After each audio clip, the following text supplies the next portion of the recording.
Treasury accesses funds from the BRICS Bank. It says these type of prospects will take top priority when considering projects to finance. South Africa, which has already paid 2 billion rands as its initial contribution to the bank, has identified infrastructure spend as one of the key pillars of the National Development Plan. The country needs to further modernize and upgrade infrastructure such as roads, transport, sanitation, energy and water.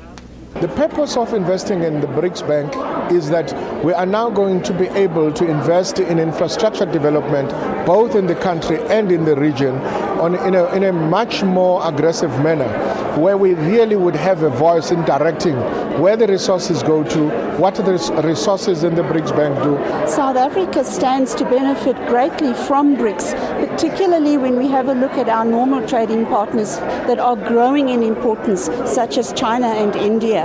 And we really do need to find some way of improving our infrastructure, which in fact the BRICS Bank is going to be able to do for us. So we're looking forward to something positive coming out of it. The 2 billion rand was raised from the sale of government shares in Vodacom.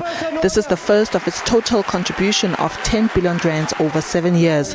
However, given the country's tight fiscus at the moment, Treasury has yet to say how it will finance the balance.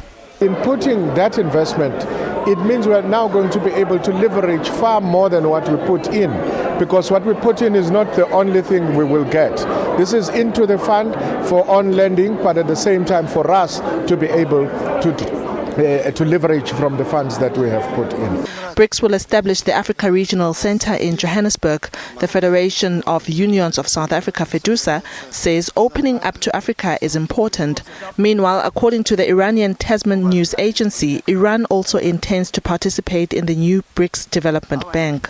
It is important, for that BRICS Bank to look at development in Africa. We need to change the patterns of trade. We need to change the patterns how we as Africans view one another, how we do business with one another. The new development bank will have an initial capital of $50 billion to be equally funded by the 5 members who will have equal voting rights. The capital will be expanded to $100 billion within the next couple of years. The members will also establish a reserve currency pool worth over another $100 billion. Diabo Seto, SABC News, Johannesburg.